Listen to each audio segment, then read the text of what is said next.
Harus kami cabut sidang kita.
Jadi generasi manusia generasinya cukup baik membicarakan karena katanya sudah pasti ya. Kalau saudara ahli tadi saudara Rangga tempatnya itu harus saya sendiri terus yang sebuah saudara yang baik akan masuk dari awal nah katanya tadi pertama saudara sana tempatnya mbak sendiri ya, cuma sendiri juga sendiri ya, cuma lengkap dan sirkulasinya kurang baik. Lengkap, sirkulasinya kurang baik. Sirkulasinya kurang baik. Ya. Maksudnya kecil. Ini kan saya tanya dengan kesehatan, apa ini? Soalnya kalau kesehatan, sakitnya itu ya. Sirkulasi tidak baik. Sirkulasi kurang baik. Sirkulasi, ya. Sirkulasi udara. Tapi paling utama kelembabannya Bapak. Nah, terus saudara, lembab itu sama sirkulasi tidak baik, atau apa?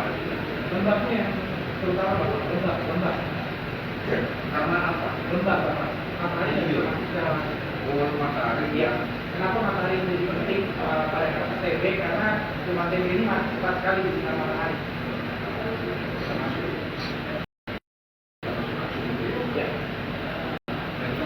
Tadi apakah ada pikiran yang memenuhi tadi? Saya rasa kalau dari tadi, ya, kalau dari tadi yang ketiga yang bukan ruangan itu, buat saya. Terima kasih ya Bu ya. Yang disampaikan oleh ahli itu sangat tidak layak dan sesuai juga dengan peraturan itu tidak direkomendasikan kepada seperti maka itu kami menegaskan lagi usulan kami terkait tempat yang kami sediakan untuk ukuran itu dia boleh.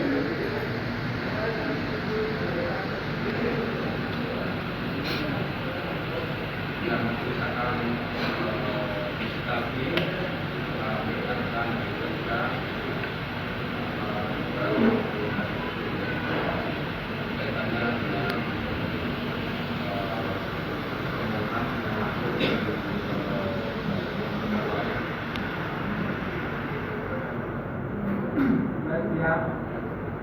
apa yang disampaikan oleh penegak hukum terdakwa itu adalah sangat baik.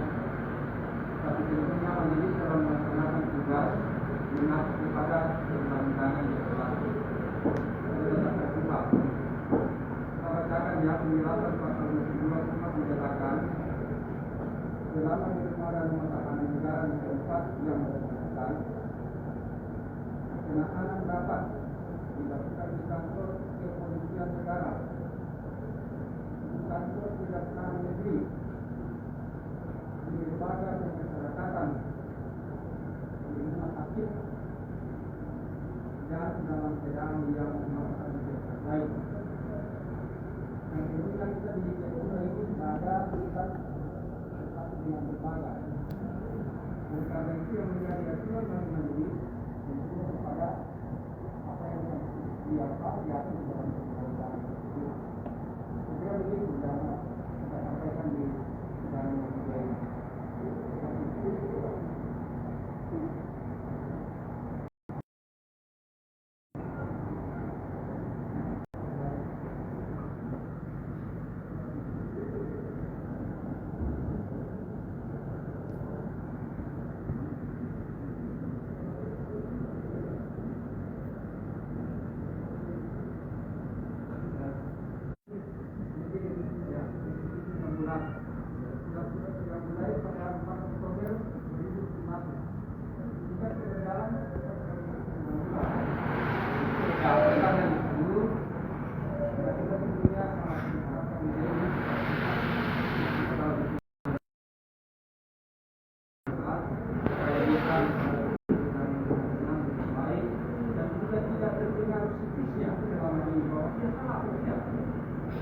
Karena selama itu dilakukan itu kan satu institusi saja. Lebih tinggi satu institusi daripada satu institusi. Berulang waktu kita tidak dapat bagaimana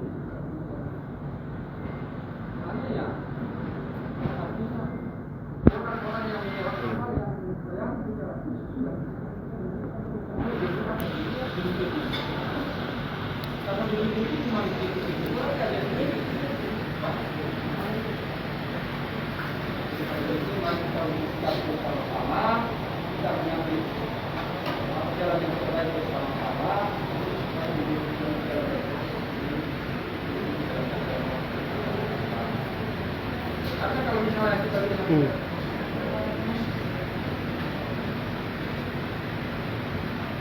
dari rumah sakit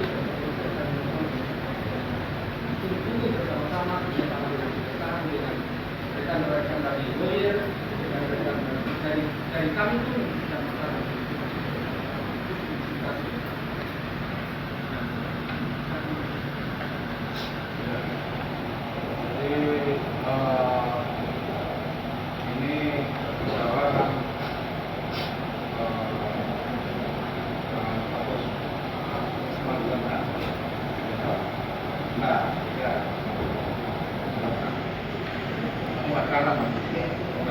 Pertama itu pertama pembakaran itu hentikan karena pengobatan itu akibat sama aja itu stop. Kemudian majelis mau mensikapi masalahnya karena dengan mendengar daripada keterangan dari Pak Jaksa ya maupun hasil hukum dengan melihat sendiri di tahanan tentang yang menyangkut lapas napi masih belum saat ini ya belum memenuhi syarat ya memenuhi syarat orangnya sudah kemudian iya kan syarat kesehatan medis menurut dokter tentunya supaya ya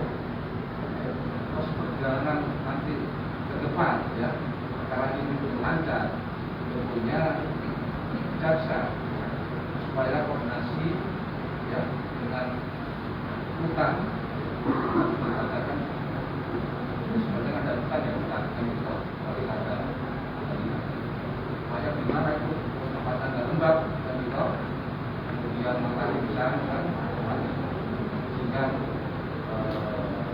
dengan tahan setelah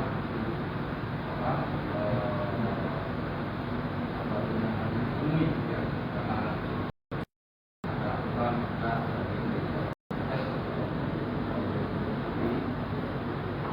orang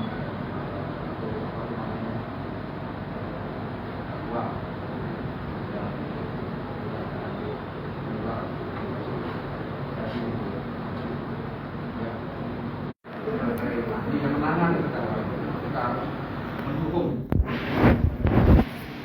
semuanya.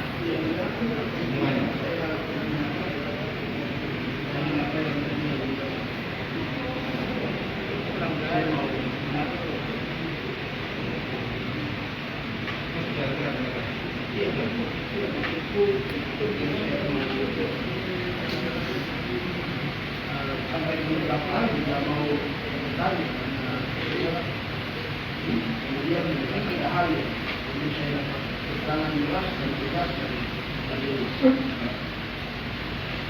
dalam surat kami yang sudah kita layangkan di majelis kurang lebih 5 kali dan paling terakhir kemarin dan kali ini saya tunjukkan itu di situ yang paling minta adalah dialihkan suatu tahanan dari tahanan utang yang saat ini sedang menjalani perawatan menjadi tahanan kota ataupun tahanan rumah demi memenuhi atas kesehatan kami. Dalam situ kami juga berikan alternatif tempat akan ada pendampingan. Jadi dari apa yang tadi majelis sampaikan itu saya lihat dari yang mulia majelis juga menanggap bahkan menjawab apapun yang kami masukkan.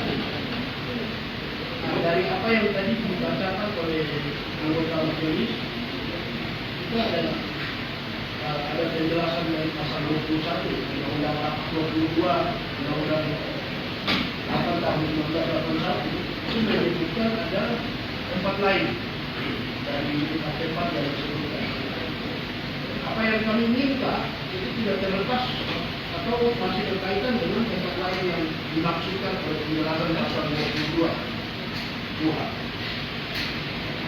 Nah, majelis kalau tadi majelis sampaikan kalau selain dia sakit tubuh, jiwanya juga sakit. Dengan dia menjalani di atas itu proses hukumnya tidak jelas. Dengan dia menjalani pembantaian itu kan tidak dihitung sama sekali.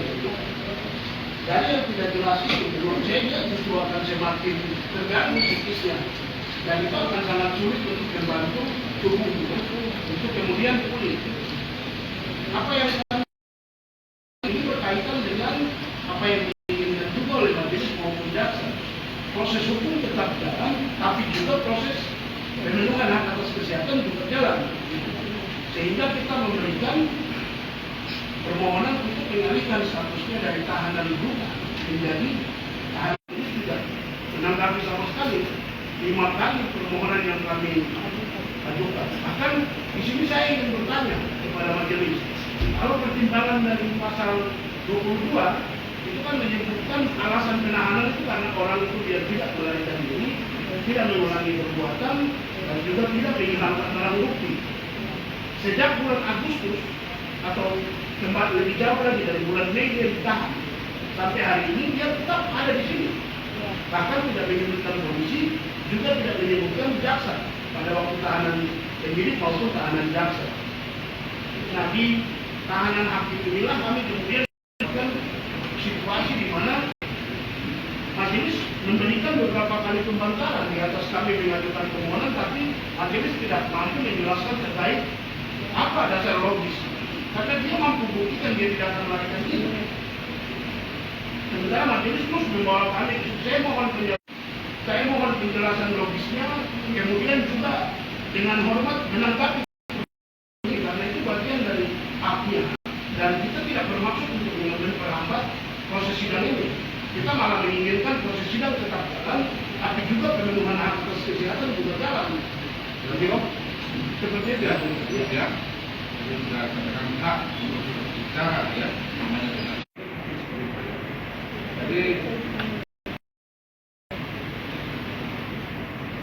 Jadi boleh sama ya.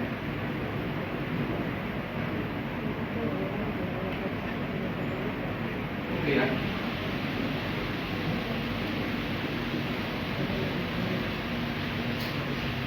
Oke, jadi pembatalan berjalan dari sidang dengan buka ya, setelah ya, tempat tersebut memenuhi syarat ya, tempat penahanan memenuhi syarat Permenkes maupun medis, dan terdakwa juga untuk dokter katakan sudah sehat. Jadi saya harus bicara dengan saya punya kondisi kesehatan. 9 bulan saya ada di Papua, di tempat yang di mana PG Palu, jadi MDR, pasiennya itu selalu ada di depan saya setiap hari, keluar masuk. Ada saya minta nasihat dari dokter, apakah layak atau tidak. Saya 9 bulan ada setiap hari dengan pasien, itu terjadi saya juga, saya terganggu semua. Bagaimana saya setiap 9 bulan setiap hari ada di situ, sementara pasien sampai saya keluar masuk terus. Bagaimana saya mau sembuh? Dan saya juga kalau terakhir bulan Maret keputusan positif kemarin itu saya jadi dari pasien lain juga. Sudah ya? Sudah ya? Bisa ya? Jadi nanti kami itu melihat daripada apa yang kata dokter rumah sakit. Ya? Itu dari rumah sakit mengatakan saudara sudah baik begitu. Tapi karena tadi kondisi dari tempat di mana penanganan masih belum bisa, maka sudah mundur dan dilakukan setelah ada keterangan bahwasanya di terdakwa sudah dan keterangan kita dari utang bahwasanya tempat itu sudah kami tidak ubah tidak apa tadi masalah Permenkes. Ya, kita selesai.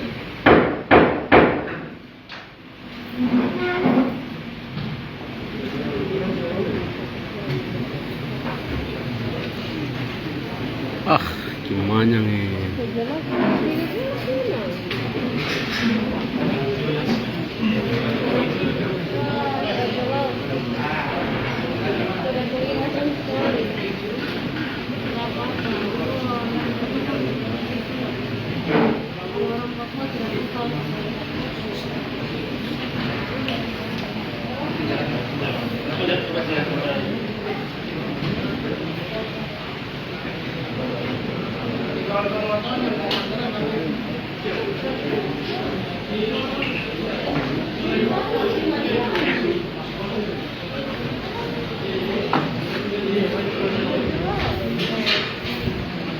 Tadi.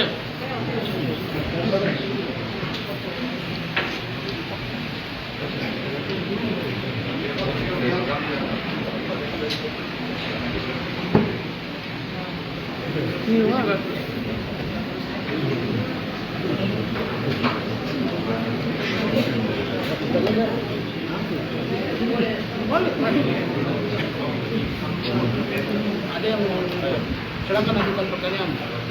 Rabin, duluan dulu. Oke, yang pasti tadi kami sidang dengan agenda pembacaan eksepsi. Namun kami tadi minta kepada majelis hakim untuk tunda dulu pembacaan eksepsi karena kami sudah mengajukan kurang lebih 5 kali permohonan pengalihan status tahanan karena kondisi klien kami yang masih sakit. Kemudian hakim menerima itu dan kita kemudian bahas terkait pengalihan status tahanan. Nah, tadi hakim sempat skorsing sidang untuk kami mengecek tempat yang ada di lapas rutan lapas AB. Kita setelah ke sana lihat memang ruangannya ada tiga ruangan, tapi lebarnya itu kurang lebih 1 meter, setengah meter, panjangnya 1 meter lebih. Itu sudah kita bisa lihat kondisinya sangat kecil. Kemudian dari sisi ventilasi udara sendiri itu tidak bagus karena udaranya hanya dari depan. Sementara untuk masuk ke dalam ruangan tersebut itu ada kurang lebih 3 pagar yang kita harus lalui. Sementara dalam peraturan Menteri Kesehatan tentang pedoman penanganan pasien tuberkulosis itu mewajibkan agar si pasien TB harus tinggal pada ruang yang terbuka, bersih, dan juga ada akses matahari masuk atau sirkulasinya baik. Jadi berdasarkan itu tidak layak. Bahkan tadi ada dokter juga yang ikut kami, Pak Dr. Victor yang tangani klien kami di Rumah Sakit Umum Daerah, spesialis paru, dia sendiri lihat dan menyebutkan bahwa itu rumah atau ruangan tidak layak. Sehingga kita kembali ke pengadilan dan Dr. Victor sebagai ahli paru sendiri sampaikan kepada majelis dan setelah majelis berembuk memutuskan untuk tetap pada pembantaran. Atas fakta ini kami juga merasa tidak dijawab permohonan kami yang sudah kita ajukan sekitar 5 kali. Karena yang kami ajukan itu di dalam situ juga kami memberikan tempat yang sudah kita sediakan dan aksesnya sangat dekat dengan rumah sakit serta ruangannya sesuai dengan standar dalam Permenkes tentang penanganan pasien tuberkulosis. Begitu.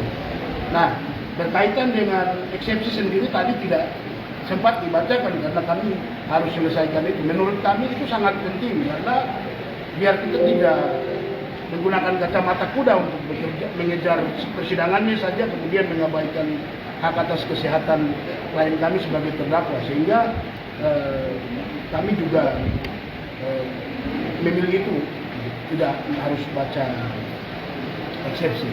Mungkin itu kondisi persidangan tadi. Selain itu yang pasti ada rekan-rekan saya di sini yang juga bisa ditanyakan, bahkan juga bisa langsung pada klien kami. Ya, oke. Nah, berkaitan dengan tempat yang disediakan, kalau menurut hakim tadi, hakim lebih mengarah pada lapas. Sementara kondisinya seperti yang tadi saya jelaskan.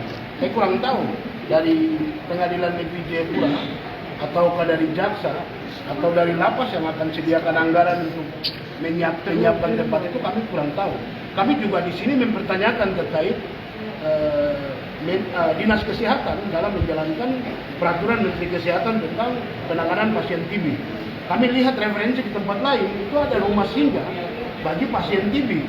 Tapi di sini saya kurang tahu Dinas Kesehatan Provinsi Papua maupun Dinas Kesehatan Kabupaten Kota yang ada di Papua sediakan rumah singgah bagi pasien TB atau tidak.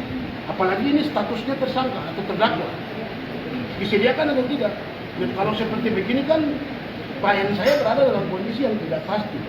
Tidak pasti mulai dari tempat yang tidak pasti, yang berikutnya tidak pasti karena majelis juga tidak menjawab surat permohonan kami yang kita berikan berdasarkan pada Undang-Undang Nomor 8 Tahun 1981. Di situ yang saya pikir saya minta juga kepada Komisi Yudisial untuk pantau sidang ini karena saya takut proses sidang ini kemudian berjalan secara subjektif oleh majelis hakim yang tidak profesional dalam menjalankan proses ini, karena kita mengajukan permohonan berdasarkan pada Undang-Undang Nomor 8 Tahun 1981.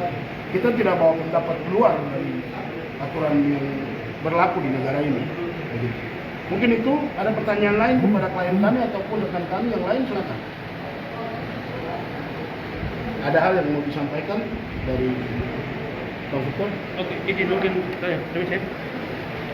Bang Victor mungkin bisa jelaskan kondisi terakhir di Rumah Sakit Duklu bagaimana untuk Bang Victor sendiri? Ya, rumah sakit itu kan sebenarnya saya sudah ada rawat jalan dari dokter di sana. Dari dokter mereka di Rumah Sakit Duklu sudah ada kasih rawat jalan. Jadi status saya itu rawat jalan. Jadi pasien yang rawat jalan tidak harus ada di dalam rumah sakit. Sementara hakim dengan jaksa tetap mempertahankan saja rumah sakit. Dan di rumah sakit saya bergabung dengan pasien-pasien lain dan itu memang berbahaya untuk saya. Dan terakhir dari sisi keamanan kesehatan saya itu memang betul-betul terganggu. Karena saya tidak disediakan ruangan yang lain. Sebenarnya kan kami membantu proses hukum ini supaya jalan lancar. Kejaksaan maupun hakim ini supaya pengadilan jalan, kita sama-sama saling menghargai jalan. Tetapi saya lihat sepertinya negara memiliki niat yang lain terhadap saya.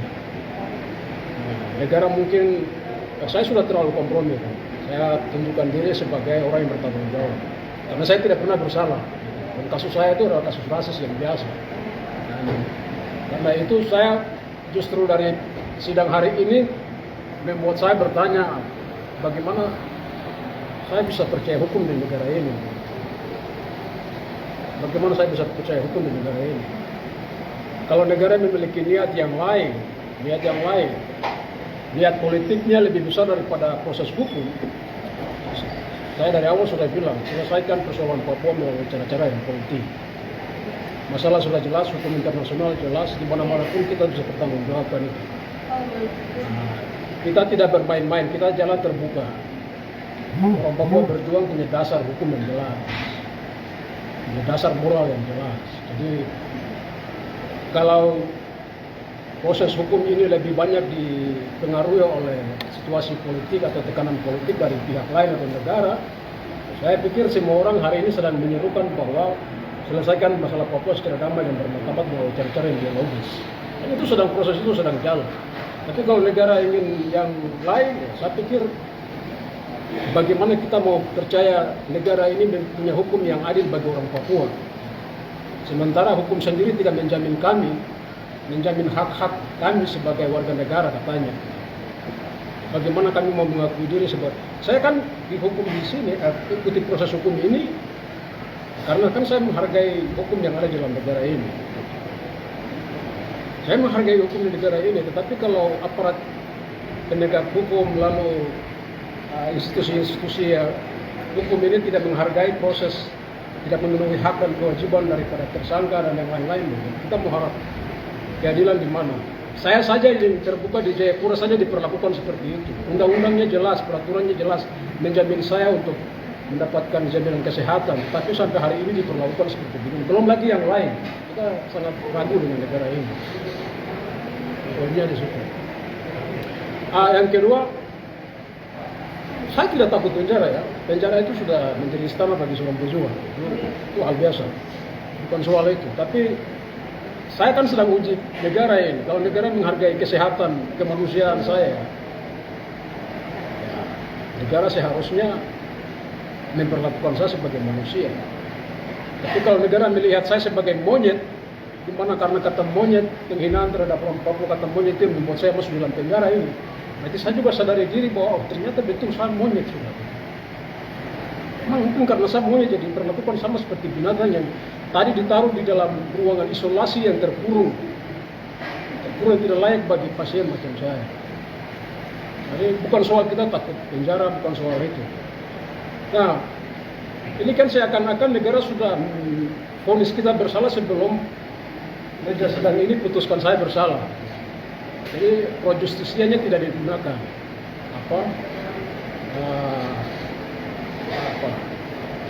Saya belum disalahkan, tapi sudah disalahkan dan dihukum duluan. Seakan-akan saya mau dihukum. Ya, itu sudah divonis begitu seakan-akan.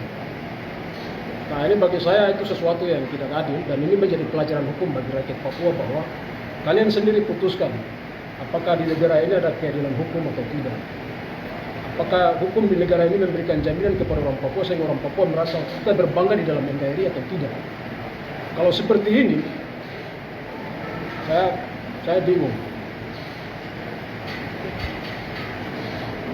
Oke, terima kasih untuk semuanya, kawan-kawan wartawan. Mungkin agenda hari ini seperti itu. Selanjutnya Bang Victor akan tetap menjalani status pembantaran. Nanti akan kami dapat kejelasan sidangnya kapan, kita tinggal menunggu keterangan dari hakim. Mungkin begitu, salam hormat. Ada yang mau sampaikan? Ini Ibu DPD RI, silakan. Kalau masalah rakyat, saya pikir sudah kayak begitu. Karena Presiden sendiri bilang minta maaf atas nama seluruh Indonesia, minta maaf sama